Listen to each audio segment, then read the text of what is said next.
ligtas.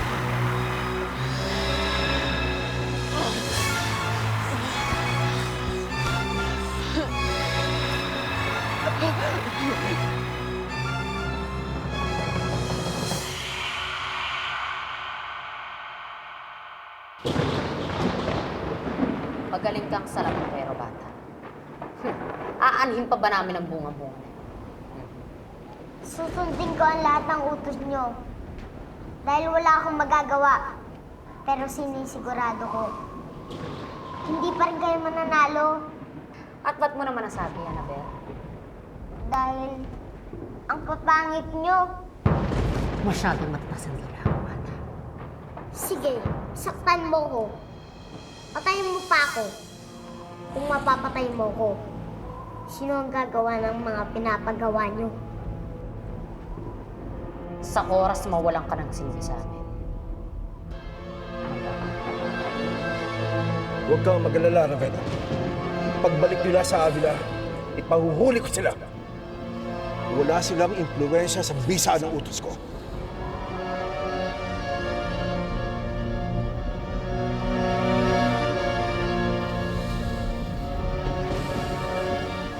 Mukhang handa ka na maging isang Ravenna, Daragit. Handa ka na bang mawala ng kaluluwa? Kung sa bagay, matagal ka na yatang nawala ng kaluluwa. Saka na natin pag-usapan yan. Pag-usapan muna natin ang pagsasanib ng mga Mulawin at Ravenna. Baka ang ibig mong sabihin ang puwersa ng mga Ravenna at ng mga Mulawin. Huwag mong kalimutan kung sinong nangunguna.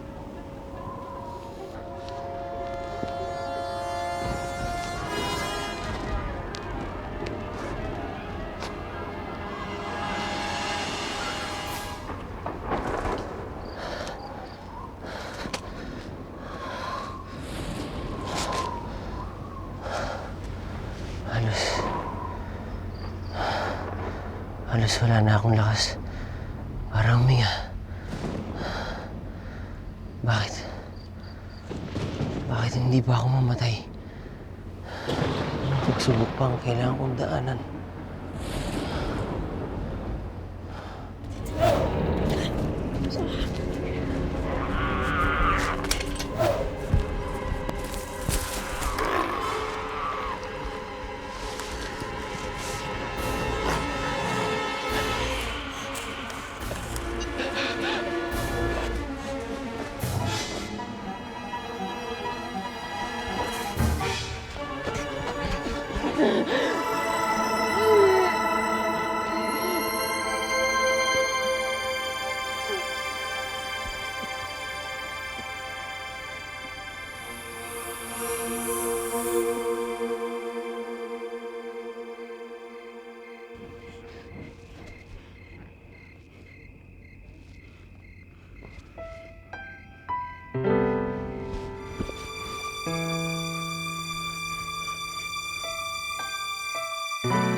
Balikan natin si Linang. Kahit si Linang man lang, maitakas natin. At matulad siya kay Lourdes, nakakulong. Hindi na siya ang Linang na minahal mo. Tulad ng Ravenna nakakulong sa Avila, hindi na si Lourdes. Matitiis mo bang makita siyang nakakulong na parang hayop? Kailangan makahanap tayo ng lunas sa nangyari sa kanya. Wala pa rin si Mulaga, Dakila. Hindi ko lang maatim na pati si Linang mawala sa akin.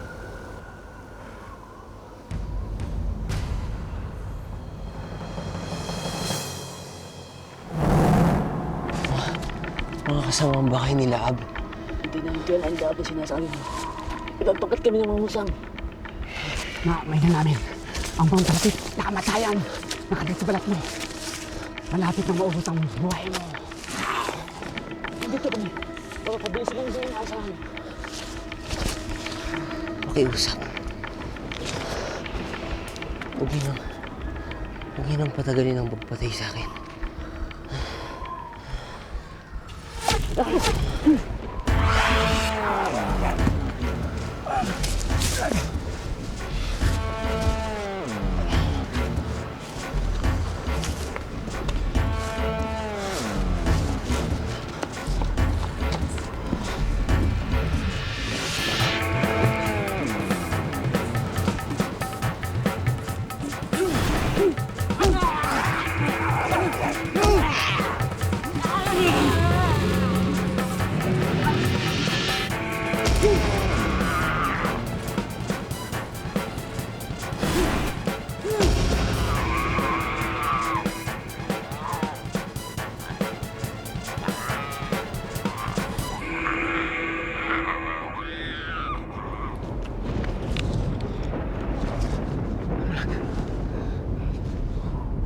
Maglalayag tayo pa Avila bukas.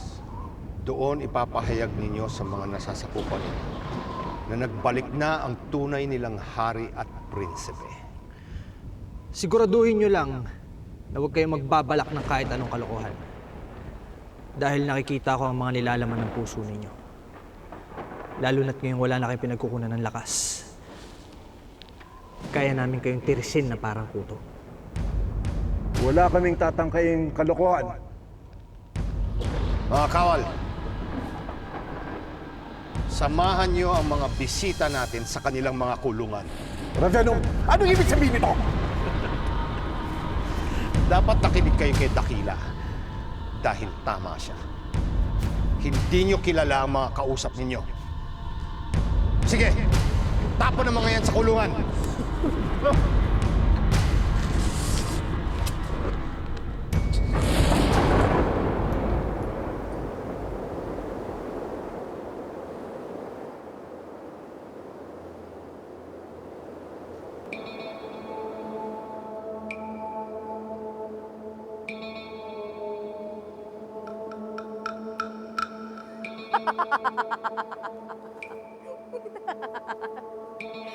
Hindi mo ba naiisip? Walang katuturan yung ginagawa mo. Ako ang pangunahing patunay na walang gantimpala naghihintay para sa wagas na pagmamahal. Inagaw mo ang lalaking pinakamamahal ko. Pati yung batang inaruga ko, inagaw mo rin sa akin. Bakit kita pakikinggan? Hindi ang tunay na Lourdes ang naririnig ko. Paano mo nalaman? Huh?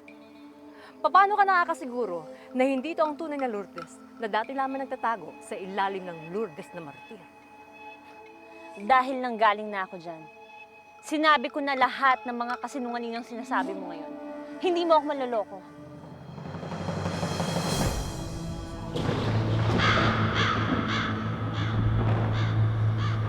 Sino mag-aakalang mabilis din bumaliktad ang mga maprinsipyong mulawin? At ikinulong pa nila si Bagwis, ang nararapat nilang hari. Sinong mag-aakalang hindi lang pala tayo ang halangang kaluluwa? Hindi pa siguro ganap na halang ang kaluluwa ng iba sa atin. Anong ibig niyo sabihin, Ama? May nais sana akong pag-usapan natin bago tayo naabala ng mga kawal kanina. Ano yan? Si Alwina.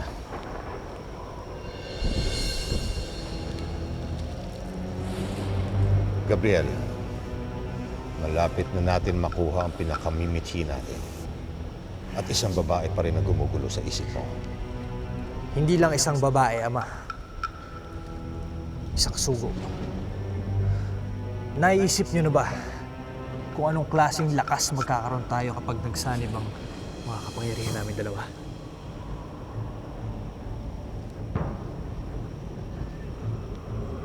Hindi mo ako maloloko, Gabriel.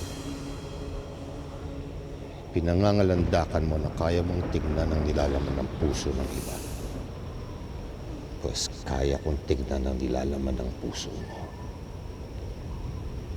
Huwag kang tumulad sa kapatid mo. Huwag kang magpapahari sa puso mo.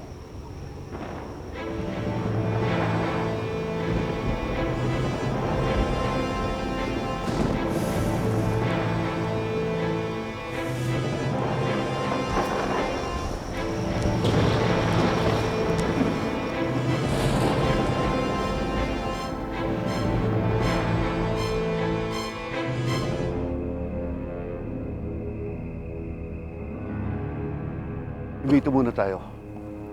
Habang iniisip ko kung saan tayo dapat tumungo. Hindi na ba tayo babalik ng Avila?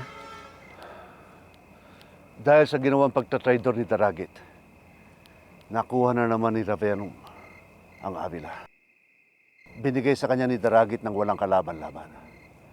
Ipahuhuli tayo ni Ravenum sa sandaling umapak tayo doon.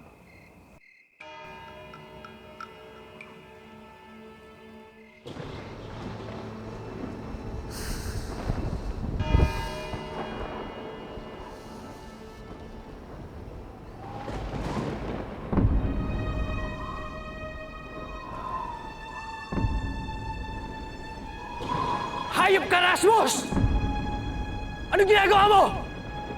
Gabriel, ikaw ba yan? Kung ayaw mo mabali ang leg ng tagapatagal, sundan mo kami.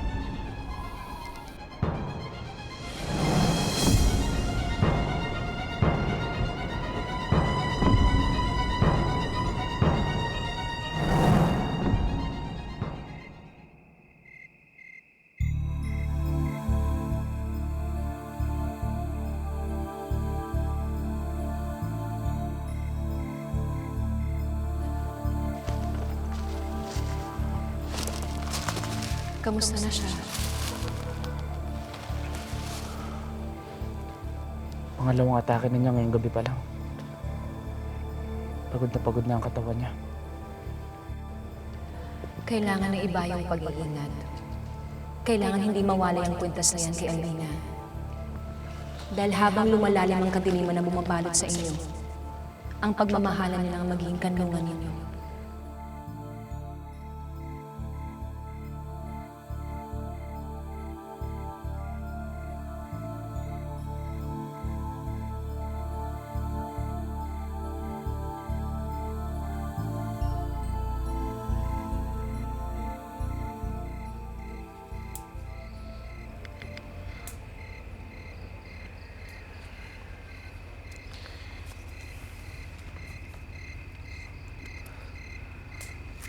Mabuti naman at nagkumalay ka na.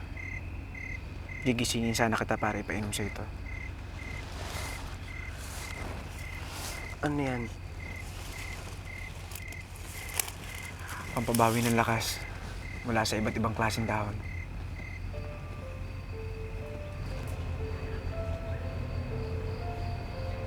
Paano ka nagkaroon ng malalim na kalaman tungkol sa mga halaman?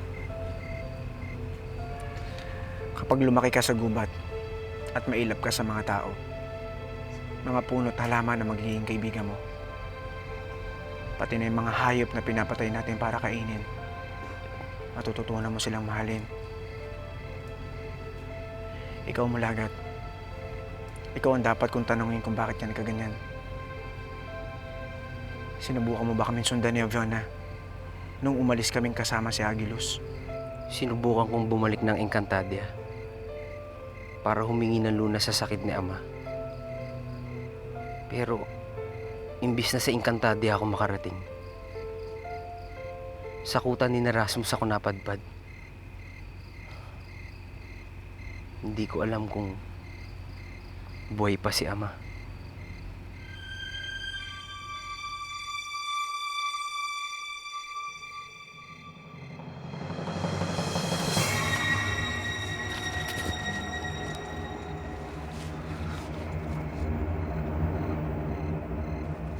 Ano na namang kaulanan nito, Rasmus? Sawang-sawa na akong laging pumapangalawa sa'yo. Ngayon, patunayan natin kung hanggang saan ang galing mo.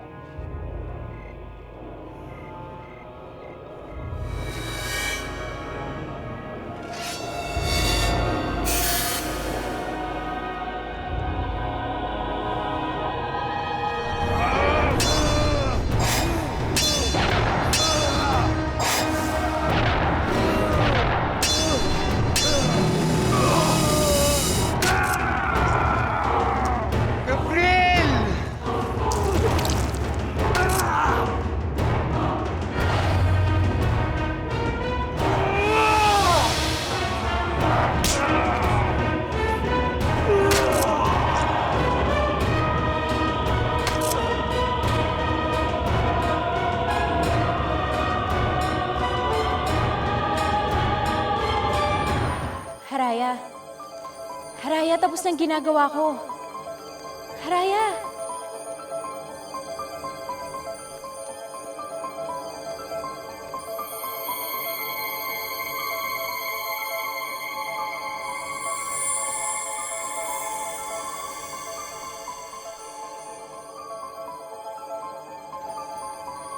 Nasaan si Balasik? Ito ang libro ng propesiya. Ito si Balasik sa tunay niyang kaanyuan. Lagakan ng kaalamang hindi namamatay. Haraya, tungkulin mong bantayan siya.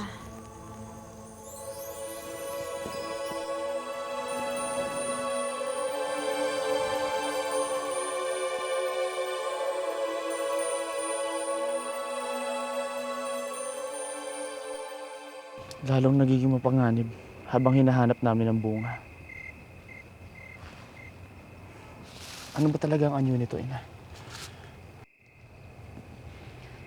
May parating. Matutulungan kanyang sagutin lahat ng mga katanungan mo.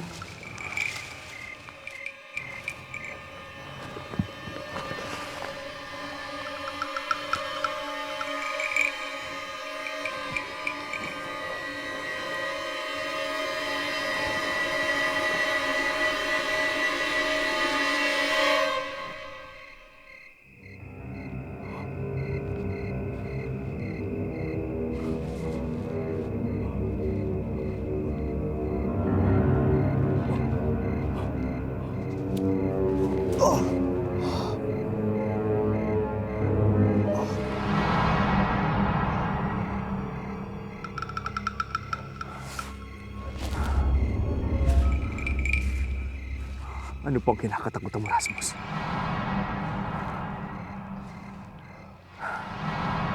Di ba ito naman ang gusto mo?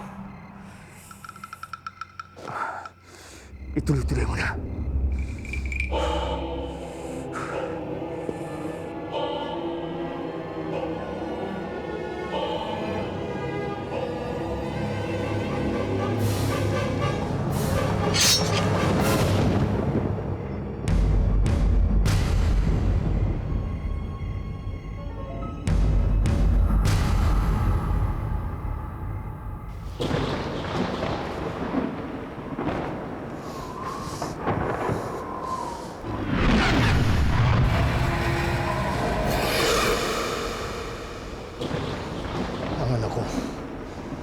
Kailangan ako ng anak ko.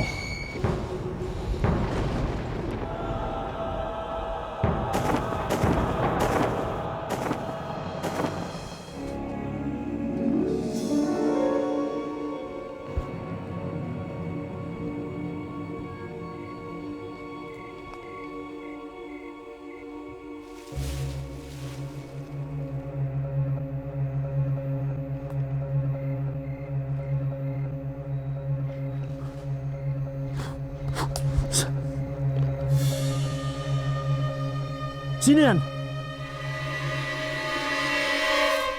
Agilus? Pagaspas! Teka, ikaw ba yung totoong Agilus? O, ikaw yung bad na Agilus? Pagaspas, ako to. Paano mo mapapatunayan? Dahil alam ko hanggang ngayon, umiihi ka pa rin sa salawal. Alam ba yun ng impostor na Agilus? Ikaw nga, Agilus!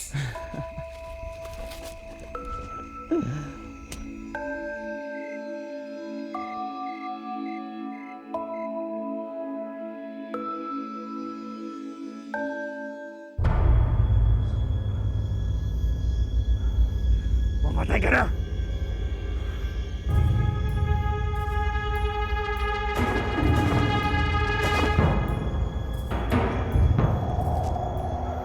Anong ginawa mo sa anak ko? Hindi sana mangyari kung pinahalagahan niyo lang ako. Buong buhay ko, wala akong inasam kundi ang pagmamahal ninyo. Pinagsilbihan ko kayo ng walang pag-aalinlangan. Puso't kaluluwang ama. Pero hindi pa rin sapat yun. Ako ang panganay nyo. Ako ang una nyong anak. Hindi kita anak!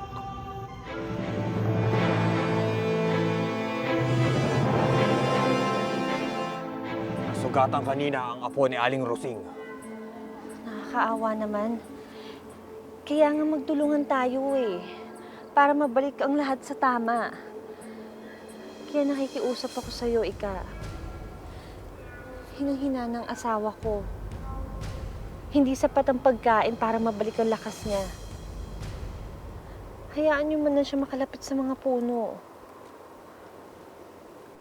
Kinalulungkot ko, Veronica. Pero maigpit ang bili ni Haring Daragit bago sila umalis kanina ni Dakila. Saan ba nagpunta si Haring Daragit? Baka pwedeng pakiusapan. Walang nakakaalam kung saan sila pumunta. Basta ang tanging habilin, hindi pwedeng lumabas si Bagwis.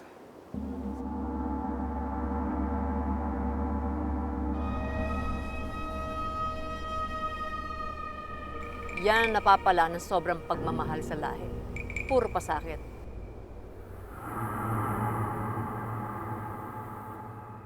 Huwag niyo akong lukohin, Ama. Tama ka, Rasmus. Matagal na kitang niloloko. Panahon na para malaman mo ang katotohanan.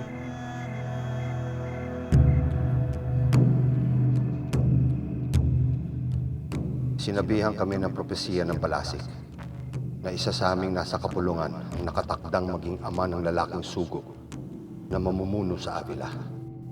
Hindi pa namin alam noon na magkakaroon ng anak si Dakila, pero babae. Si Paloma. Kaya hindi siyang tinutukoy ng Balasik. At alam naming lahat na taglay ng angkan ni Bagwis ang marka ng mga hari at pinuno. Pero iba ngayon ang sinasabi ng Balasik. Tila maaari pang agawin mula sa angkan ni Bagwis ang kapangyarihang nakatadhana sa kanila.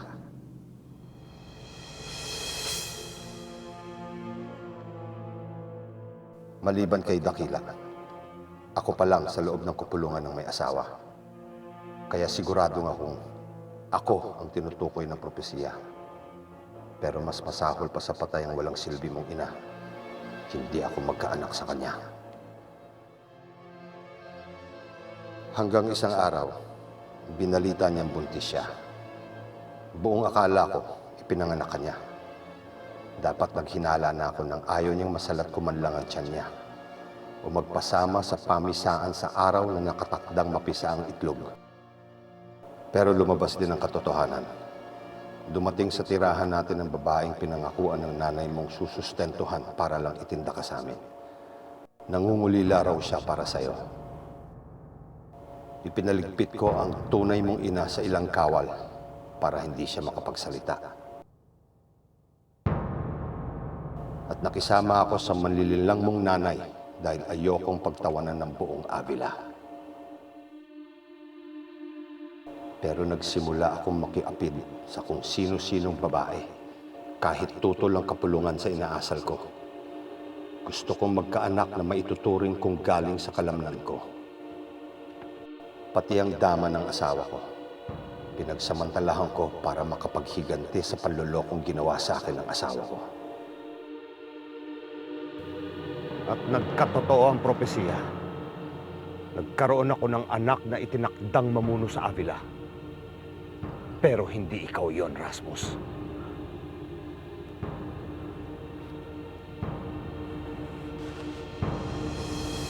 Hindi mo ba alam, Rasmus, na mahirap patayin ng sugo?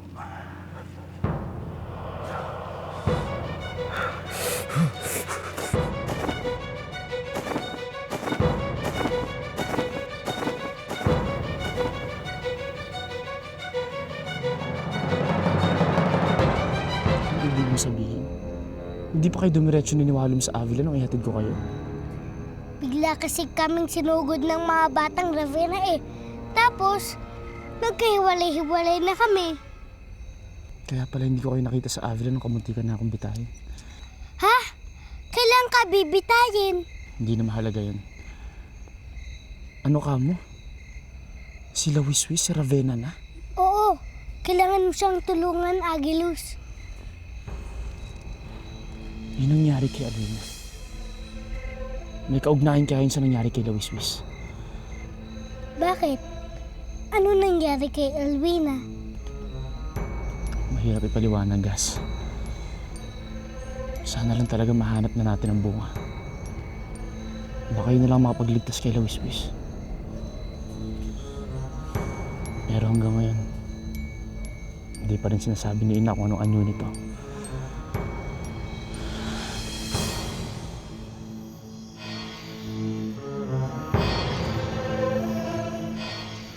Niloko niyo ko, Ama. Pinaasa niyo ako sa wala.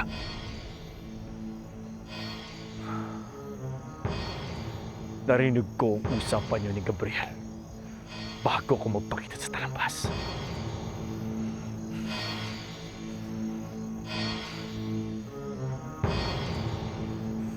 Pues, tatraidorin kita.